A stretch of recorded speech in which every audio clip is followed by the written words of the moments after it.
Hi, hello, assalamu alaikum to our new channel zero to vision English station. এই station থেকে আপনারা ticket পাবেন কীভাবে জিরো থেকে ভিশনে পৌঁছানো যায়। আই থিঙ্ক যারা ইংলিশে কথা বলতে, ইংলিশে কমিউনিকেশন করতে ভয় পাচ্ছেন, হয়তো একটা জব লেভেলে চলে গেছেন বা ইন্টারমিডিয়েট লেভেলে আছেন, কিন্তু আপনারা যেগুলো ফাউন্ডেশন, ইংলিশের ফাউন্ডেশনগুলো সেগুলো গ্যাপ থেকে গেছে। তো আমরা চেষ্টা করব আপনাদের সেই গ্যাপগুলো পূরণ করার জন্য, অর্থাৎ একেবারে জিরো থেকে একেবারে হাই লেভেলে কীভাবে ইংলিশটা স্ট্রাকচার স্ট্রং করা যায় সেগুলো আমরা এই কোর্স থেকে দেখাবো।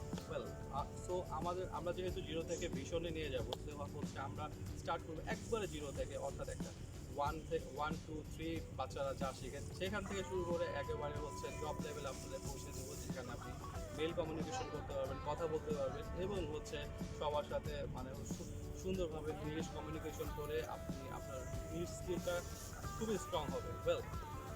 তো আমরা স্টার্ট করছি। আমরা সাপোজ যদি একটা সেন্টেন্স বলি, তো সেন্টেন্স আমি ভাত খাই, এখানে 3টি শব্দ আছে, আমি ভাত খাই।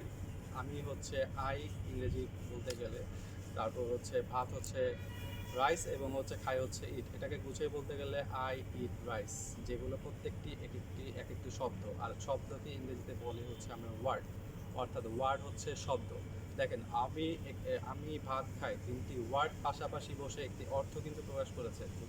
যদি আমরা বলতাম এটার অর্থ প্রকাশ করতে সক্ষম হয়, তাহলেই এটা সেন্টেন্স হবে, আদারওয়াইজ এটা সেন্টেন্স হবে না।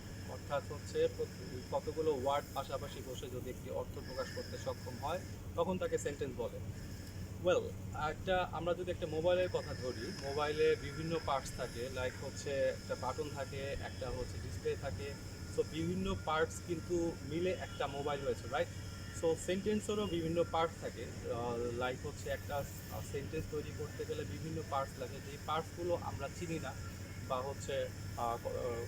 লেখার ক্ষেত্রে আমরা বুঝতে পারি না, সেজন্য আমরা টোটালি ইংলিশটা বলতে পারি না বা লিখতে পারি না। সো আমরা এই সেন্টেন্সের পার্টসগুলো আমাদের চিনতে হবে। লাইক আমি ভাত খাই, যদি এই সেন্টেন্সটাই বলি, আমি কিন্তু একটি পার্টস, ভাত একটি পার্টস এবং খাই একটি পার্টস। এখানে আমি, যেটা দ্বারা একটা শব্দ বোঝানো হয়েছে, সেটার একটি নির্দিষ্ট নাম রয়েছে, ভাতের একটি নির্দিষ্ট নাম রয়েছে এবং খায়ের একটি নির্দিষ্ট নাম রয়েছে। এবং এই নামগুলো কি সেগুলো জানতে হলে আমাদের জানতে হবে পার্টস অফ স্পিচ।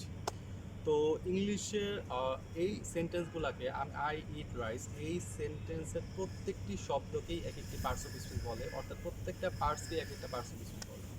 তো আমরা শিখবো কীভাবে কোনটা কোন পার্টস অফ স্পিচ শর্টকাটে। পরবর্তীতে আমরা নেক্সট লেসনে বিস্তারিত জানবো। এর জন্য আমার চ্যানেল কিন্তু সাবস্ক্রাইব করতে হবে, যে অর্থাৎ সেকেন্ড পার্ট যখন আমি আপলোড করব, তখন যেন আপনার কাছে নিজে থেকেই চলে যায়। এটা টোটালি ফ্রি, এটার জন্য কোনো কস্টের প্রয়োজন নাই।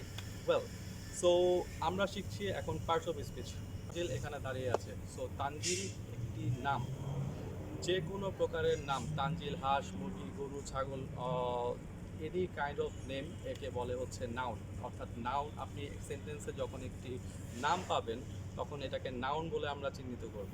আর যদি আমি তানজিল দাঁড়িয়ে আছে না বলে যদি আমি বলি যে সে দাঁড়িয়ে আছে বা তুমি দাঁড়িয়ে আছো, তখন কিন্তু নাম ইউজ করিনি, আমরা করেছি নামের পরিবর্তে একটি শব্দ ইউজ করেছি। শব্দটি কি? শব্দটি তুমি অথবা সে। অর্থাৎ নামের পরিবর্তে যদি কোনো শব্দ বসে, তখন আমরা সেটাকে প্রোনাউন বলি। রিভিউ আমরা পরে আসবো। নাম বললাম কোনো কিছু, নাউন কোনো কিছুর নাম, এবং প্রোনাউন কোনো নামের পরিবর্তে যে শব্দ বসে তাকে প্রোনাউন বলে। Noun, pronoun. তারপরে আমরা অ্যাডজেক্টিভে যাই। অ্যাডজেক্টিভ কি? যেমন আমি যদি বলি, আপনি আমার ভিডিওটি দেখছেন, ভিডিওটি দেখে যদি বলেন যে আপনার ভিডিওটি খুবই সুন্দর হয়েছে, তো এটা আমরা একটা কমপ্লিমেন্ট করলাম বা প্রশংসা করলাম। এখন যদি আরেকজন বলে যে না, আপনার ভিডিওটি সুন্দর হয়নি, ভালো হয়নি, সেটা কিন্তু একটা প্রশংসা হয়নি, সেটা একটা ক্রিটিসাইজ হয়েছে। সো আমরা কমপ্লিমেন্ট, ক্রিটিসাইজ, অর্থাৎ দোষ, গুণ। বা আমরা যদি বলি বাজার থেকে 5 কেজি ময়দা নিয়ে এসেছি, বাজার থেকে 10 কেজি আটা নিয়ে এসেছি, অর্থাৎ পরিমাণ বুঝিয়েছে না। অর্থাৎ কোনো কিছুর দোষ, গুণ, অবস্থা, পরিমাণকে আমরা অ্যাডজেক্টিভ বলি। নাউন গেল কোনো কিছুর নাম, প্রোনাউনগুলো নামের পরিবর্তে, অ্যাডজেক্টিভ দোষ, গুণ, অবস্থা, পরিমাণ। অ্যাডজেক্টিভের পরে তারপরে হচ্ছে ভার্ব। ভার্ব হচ্ছে আমরা সবাই মোটামুটি জানি, তারপরে জানছি যেহেতু আমরা জিরো থেকে সব কিছু জানছি। সো ভার্ব হচ্ছে কাজ করা, এনি কাইন্ড অফ ওয়ার্ক। আমি আপনাদের এখন লেসন দিচ্ছি, এটা হচ্ছে আমি একটা কাজ করছি। সো হচ্ছে যে ছেলেরা ফুটবল খেলে যদি আমরা বলি, তাহলে হচ্ছে ছেলেরা ফুটবল খেলে, এটাও একটা কাজ। Any kind of work this are call হচ্ছে ভার্ব। নাউন কোনো কিছুর নাম, তারপর হচ্ছে প্রোনাউন হচ্ছে নামের পরিবর্তে যে শব্দ বসে, অ্যাডজেক্টিভ হচ্ছে দোষ, গুণ, অবস্থা, পরিমাণ, এবং ভার্ব হচ্ছে কোনো কিছু কাজ করা। আমি আপনাদের লেসন দিচ্ছি, কেউ কেউ মনে করতে পারেন যে না খুব দ্রুত বলছে কথাগুলো, তাই একটু আস্তে বললে ভালো হতো, বা খুব আস্তে বলছে একটু দ্রুত বললে ভালো হতো। সবার কাজ কিন্তু একরকম নয়, কেউ কিন্তু কাজ করে খুব দ্রুত, কেউ কিন্তু কাজ করে হচ্ছে স্লোলি। সো আই থিঙ্ক কাজের যে প্যাটার্নসটা, কাজ কীভাবে করছে, দ্রুত করছে না আস্তে করছে, এগুলোকে বলা হচ্ছে অ্যাডভার্ব। অর্থাৎ কাজটা কীভাবে করে, কেমন করে করে, এটাকে অ্যাডভার্ব বলি আমরা। নাউন হচ্ছে কোনো কিছুর নাম, প্রোনাউন হচ্ছে নামের পরিবর্তে যে শব্দ বসে, তারপর হচ্ছে নাউন, প্রোনাউন, অ্যাডজেক্টিভ হচ্ছে দোষ, গুণ, অবস্থা, পরিমাণ, ভার্ব হচ্ছে কাজ করা, অ্যাডভার্ব হচ্ছে কাজটি কীভাবে করছি, কেমন করে করছি। তারপর হচ্ছে প্রিপজিশন। প্রিপজিশন হচ্ছে সাপোজ আমরা যদি ভাবি যে সাপোজ হচ্ছে দুইটা খাল রয়েছে, তারপরে আরেকটি রাস্তা রয়েছে, এখানে আরেকটি রাস্তা রয়েছে, তো এই রাস্তা থেকে এই রাস্তা যাওয়ার জন্য আমরা ইচ্ছা করলে যেতে পারবো না। যদি আমরা একটা পুল তৈরি করে দিই, তাহলে কিন্তু এইখান থেকে এই রাস্তা থেকে ওই রাস্তায় যেতে পারবো। অর্থাৎ প্রিপজিশন এরকমটাই, অর্থাৎ দুইটা রাস্তাকে একত্রে যুক্ত করে, বা হচ্ছে অর্থাৎ আমরা যদি গ্রামাটিক্যাল ভাষায় বলি, দুইটা শব্দকে যখন একত্রে যুক্ত করে, এটা হচ্ছে preposition. The book is on the table. The book একটি শব্দ, টেবিল একটি শব্দ, যুক্ত করে থাকে অন, অর্থাৎ দুইটা শব্দকে যখন একত্রে যুক্ত করে যে শব্দকে, এটাকে আমরা প্রিপজিশন বলি। নাউন হচ্ছে কোনো কিছুর নাম, প্রোনাউন হচ্ছে নামের পরিবর্তে যে শব্দ বসে, ভার্ব হচ্ছে কাজ করা, অ্যাডজেক্টিভ হচ্ছে দোষ, গুণ, অবস্থা, পরিমাণ, অ্যাডভার্ব হচ্ছে কাজটা কীভাবে করছি, কেমন করে করছি, এবং প্রিপজিশন হচ্ছে দুইটা শব্দকে একত্রে যে ওয়ার্ড যুক্ত করে, এটাকে হচ্ছে প্রিপজিশন বলে। এবার হচ্ছে কনজাংশন। কনজাংশন হচ্ছে যদি আমরা এটাকে পুল ধরি, প্রিপজিশনকে, কনজাংশনকে ধরবো আমরা পদ্মা সেতু, অর্থাৎ অনেকগুলো এলাকাকে, অনেকগুলো স্থানকে একত্রে যুক্ত করে, এটাকে আমরা বলছি হচ্ছে কনজাংশন। অর্থাৎ হচ্ছে যদি আমরা বলি the Rahim, Karim and Jabbar, তাহলে হচ্ছে রহিম শরীফকে একসাথে যুক্ত করেছে, কিন্তু রহিম, করিম, জব্বারকে একত্রে যুক্ত করেছে অ্যান্ড, অর্থাৎ অ্যান্ডটা হচ্ছে কনজাংশন। অনেকগুলো শব্দ পাশাপাশি যখন একটি শব্দ যুক্ত করে, তখন তাকে কনজাংশন বলে। নাউন হচ্ছে কোনো কিছুর নাম, প্রোনাউন হচ্ছে নামের পরিবর্তে যে শব্দ বসে, অ্যাডজেক্টিভ হচ্ছে দোষ, গুণ, অবস্থা, পরিমাণ, অ্যাডভার্ব হচ্ছে কাজটা কীভাবে করছি, কেমন করে করছি, ভার্ব তো জানি কাজ করা, প্রিপজিশন হচ্ছে দুইটা শব্দকে পাশাপাশি যুক্ত করে, কনজাংশন হচ্ছে অনেকগুলো শব্দকে পাশাপাশি যুক্ত করে।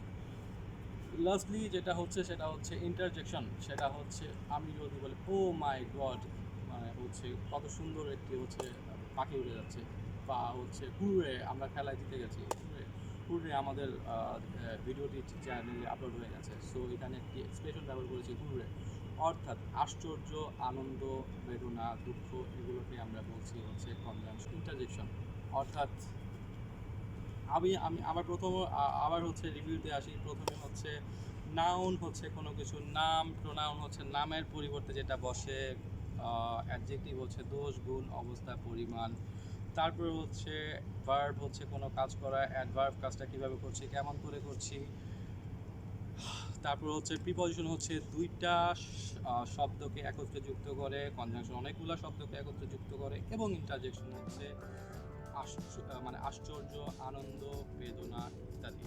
সো আমাদের এখন থেকে পড়াশোনা করার জন্য কোনো খাতা কলমের দরকার নেই, খাতা কলম ছাড়াই আমরা শিখতে পারবো।